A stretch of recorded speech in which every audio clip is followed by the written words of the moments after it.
Hello viewers, welcome to a digital class of Udayanath Autonomous College of Science and Technology. So viewers, today's class will be all about the functions in C programming language. So in our previous video we have already discussed what are functions, what are the different types of functions. So in today's video we will be elaborating what are the functions in C with a special category, that is a function without accepting or returning any values. That is the first category of functions. So the first category of functions is functions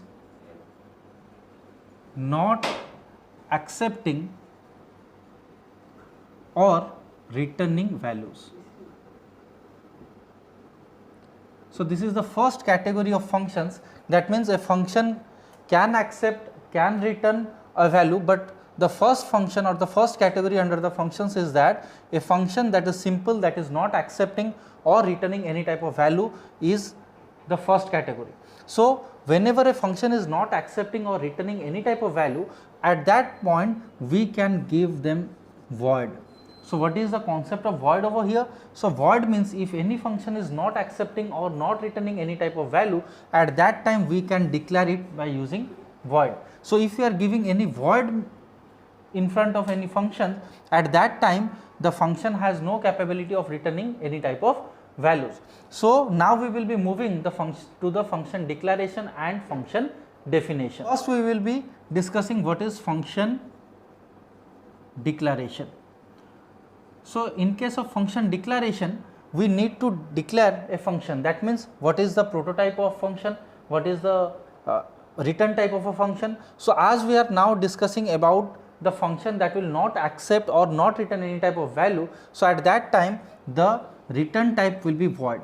So when we are specifying a particular return type as void in front of any function name, at that point the function has no capability of returning any type of value. That means let us say I am taking a function, let us say sum function.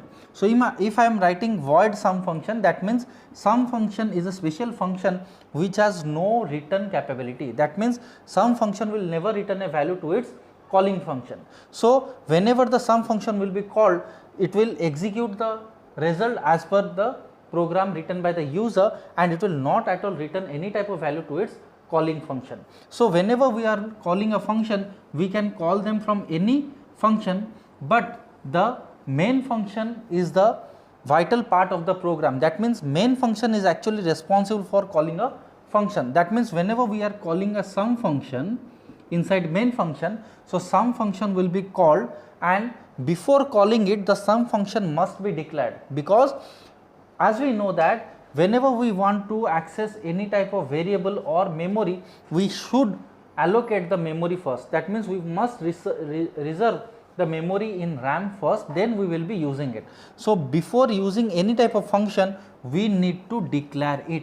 So this is the declaration process, and the next one is the definition process. So what do you mean by function definition? So the function definition is the body of the function. That means whatever program we will be writing inside the sum function is termed as the function definition. So there are two parts, that is function declaration and function definition. So in place of function definition, we will be defining the work of a function. That means here we have declared the sum function, now we will be defining the sum function. That means whatever program we will write, let us say I have taken a, b, c, a equal to 10, b equal to 20, I will write c equal to a plus b, and I will print the value of c. So whatever program I am writing inside the sum function is declared as or defined as the function definition. That means the body of the function is termed as the function definition, whereas to declare a function or to reserve a memory in the RAM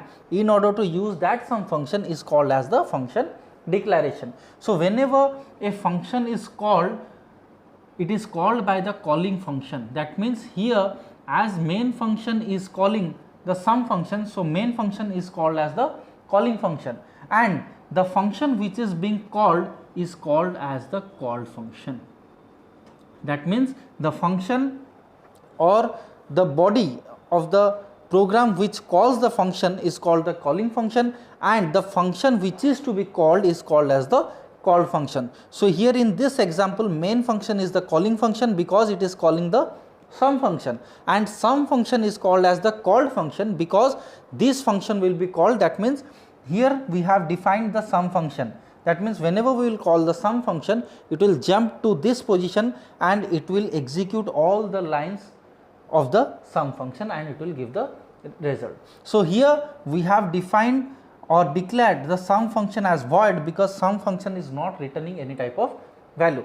So the first category of the function is that function which is not accepting any value or not returning any type of value. Now we will elaborate it with a example. Now we will take an example.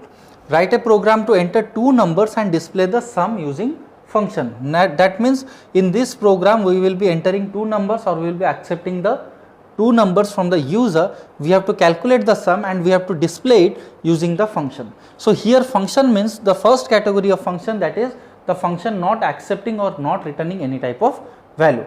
So the program starts with hash include stdio.h, which is the general syntax of writing a program. That is, this is the header file, that is standard input output header file. Next comes our void main. So as we discussed that before calling or before using any type of function we need to declare it.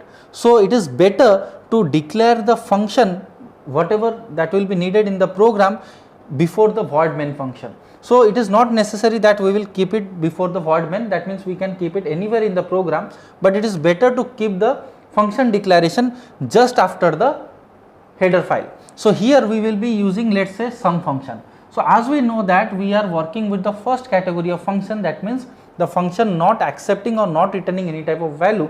So here the function should have the return type as void. So I have written void sum function.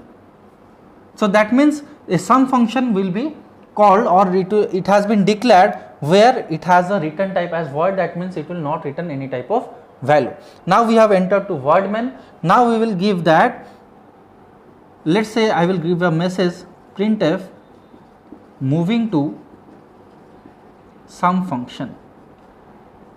Next I have called the sum function. Now the void main has been closed over here. Now we will be moving to sum function. So as per the program we have to enter two numbers. So I have to take two variables, let's say a and b, and I have to calculate the sum. So in order to calculate the sum I have to take another variable, let's say I have taken c. Now I will write printf enter two numbers. Now I will be accepting it using the scanf. Let's say scanf %d, %d, %a, %b. That means I have entered two numbers in a and b. Now I will add both the numbers, let's say a and b I will add and I will keep it in c. Now I will print the value of c. So I have to print printf sum equal to %d c. So the sum function got ended over here. So this is the whole program of entering two numbers and displaying the sum using the function. So now moving on to the output. So as we know the program starts with hash include stdio.h. Next, as we have discussed that it is better to declare a function just after the header file. So we have declared the sum function with the return type as void. That means this function will not return any type of value.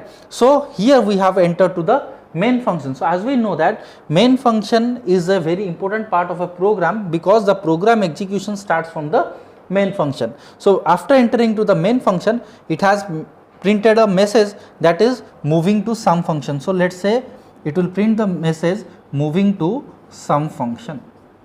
So after printing it, it has been written over here sum function. So whenever this line will be executed it will move to the called function. So as we have already discussed that the function which is calling a function is called the calling function. That means here main function is the calling function. Similarly, as we are calling the sum function over here, so here the sum function is called as the called function. So here whenever this line will be executed it will jump to the sum function. So it will search for the particular function and it will jump from this location to this location. So whenever it will come to this location it will enter the curly bracket. So as per the requirement of the program we have written VAP to enter two numbers. So we have taken two variables a and b in order to accept the values from the user, and we have taken a third variable, that is c, in order to calculate the sum and display the result. So we have given a message, enter two numbers. So the message has been printed, enter two numbers. Then it will move to scanf. So in scanf I have given two format specifier, that is %d for %d, because %d is the format specifier of integer data type. So a and b, so the user has two variables a and b, and the user has, let's say, entered, let's say, 30 and 20 in b. That means 30 has been stored in a and 20 has been stored in b. So as we have taken another variable, let's say c, so c is responsible for calculating the sum of the variables. So I have written over here a plus b. So a plus b means the value of a and b, that is 30 plus 20, that is 50. It has been stored in c. So c contains the value, that is 30 plus 20. Next it will come over here, it will print the message sum equal to, so it will print sum equal to, so in place of %d it will print the value of c. So what is the value of c over here? So value of c is 50. So it will print sum equal to 50. Now it will come to this end curly bracket and the program will get end. So you can see that we have the program as to enter two numbers. So we have entered two numbers.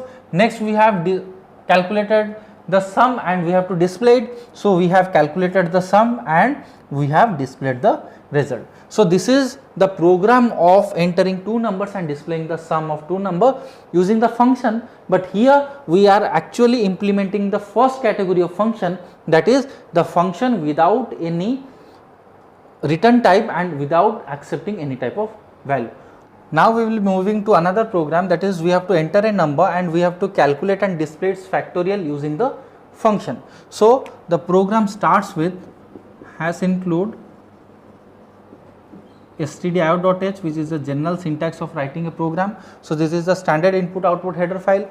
Next, as we know that in order to accept or in order to access any type of function, we have to declare it. So here we are discussing about the first category of function, that is function not accepting or returning any type of value. So in order to use that, we need to have void return type, because this function is not returning any type of value. So let's say I will write void fact. So here fact is a function which will not accept any type of value and it will also not return any type of value. So now we will be moving to the main function. So I will write void main. Now let's say I will give a message printf moving to fact function. That means we are just giving a message that we are giving to fact function. So here we will be moving to fact function. So here the fact function will be called by the calling function, that is main function. So here the fact function will be defined, that is the body of the fact function over here. So the first one is your verb to enter a number. So in order to enter a number, let's say I have taken int n, and in order to calculate the factorial we need another variable. Let's say I will write f, and we have to store 1 in f, because factorial is a program in which we need multiplication, and in order to use multiplication we need to have 1 as the value, because if we are storing 0 then the whole value will return as 0. So I have stored 1 in f. Now I will be entering the number. Let's say I will give the message printf enter a number. Now I will be entering through scanf. Let's say I will write scanf %d %n. Now you can see that here I have written a variable nen which will be using the number from the user. That means user, whatever value will be given by the user will be accepted by n. Now I have to move, or I have to use the loop. Let's say n greater than equal to 1, f equal to f into n, n equal to n minus 1. So after coming out it will print the value of factorial. So let's say factorial equal to %d f. Now the program or the end of fact has been ended. So here we can take an example over here. Let's say we will enter over here. So we have written hash include str.h, which is the general syntax of writing a program. Next comes our fact function. That means we have declared a special function, that is fact function, because in order to use the fact function we have to initiate or we have to initialize the memory in order to use it. So next comes our main function. So here you can see that main function is actually calling the fact function. So here main function is the calling function and fact function is the called function, because the function will be called by the main function. So main function is calling function and fact function is the called function. So the first sentence or the first statement of main function is printf. So here the message has been written that moving to fact function. So after that we will be transferring it or we will be jumping to the fact function. So here the fact function has been called and it will jump to the body of fact function. So moving to the body of the fact function, here I have written int n and f equal to 1. So n will be stored and f will be stored with the value as 1. So here we have taken the value of f as 1 because f will be responsible for calculating the factorial, and the variable which is responsible for calculating the factorial is actually doing the multiplication or product. So if you are giving any by default value or if you are giving 0 as the value, then the whole program will not be executed or it will give some different values. So we have to initialize 1 under f. Now the message has been printed, enter a number. So the message has been printed, enter a number. So in scanf we have entered a number from the user in the variable n. Let's say the user has entered 5. So here it will come while n greater than equal to 1. So value of n is 5. So here it will check 5 is greater than equal to 1. True. So the condition returns true and it will enter the block. So after entering it will give the message or it will calculate the factorial. So f into n. So the value of f is 1. 1 into n, 1 into 5 is 5 and the value of f will be updated. So the value of f is now 5.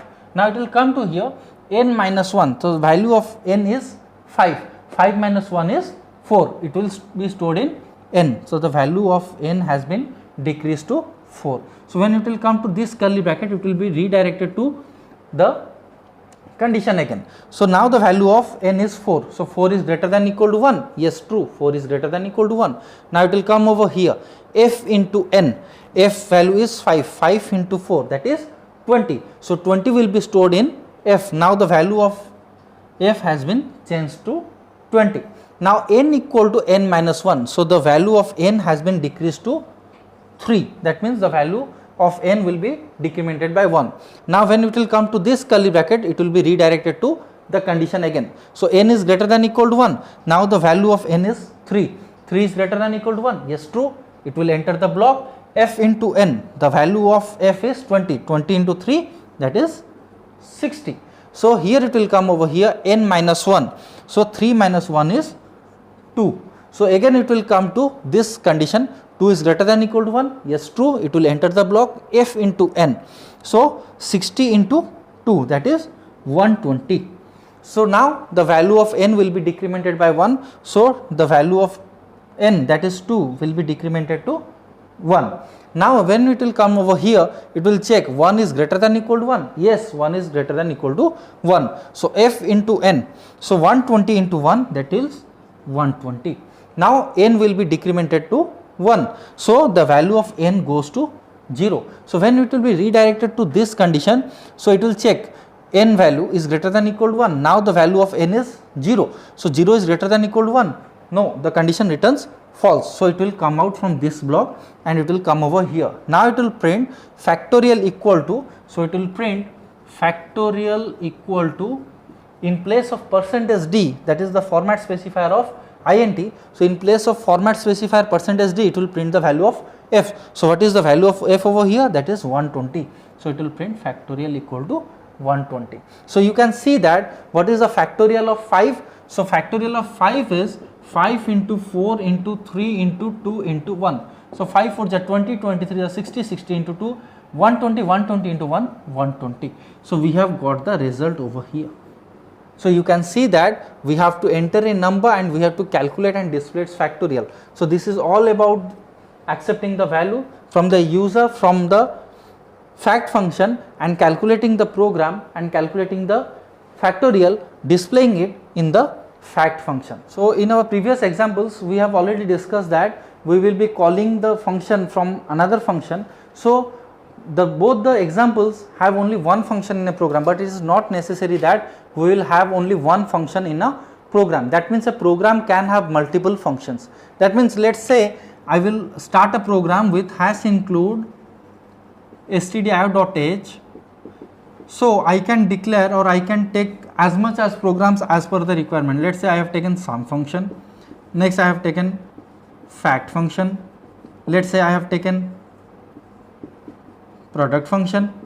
So in this way, as per the requirement of the program, you can take or you can declare multiple functions. Similarly, when I will move to main function, the main function has the capability of calling any function. That means it can call sum function, it can call product function, it can call fact function. So it is not necessary that the hierarchical process or the step by step process that we have declared we will be accessing in the main function in that format. No, that means there is no necessary that after sum function fact will be called and after fact function product function will be called. No, that means we can take any function and we can call any function at any moment.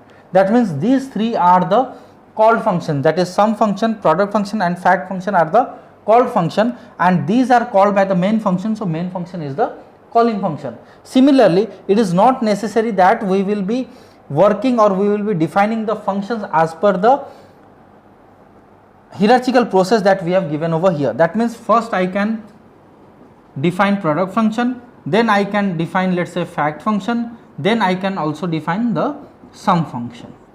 So it is not necessary that we will be going in order that we have declared the functions. So it is also not necessary that main function will be always calling the function. So a user defined function can call another user defined function also. That means in product function I can call sum function, in fact function I can call product function, in sum function I can call let us say fact function. So user defined function can also call another user defined function. So it is not necessary that main function will always be responsible for calling any type of functions. So this is a general rule or general process in which we can define multiple functions, we can call multiple functions, the functions can be called multiple times, there is no need of arranging them in a particular order. That means at whatever time we need to call a function we can call them and there is no criteria to define it. So this is all about the first category of functions, that is the functions not accepting or not returning any type of value. So I hope you have all understood the examples and the criteria that are associated with functions not accepting or not returning any type of value. So in our next video we will be moving to some other categories of function. So till then, thank you.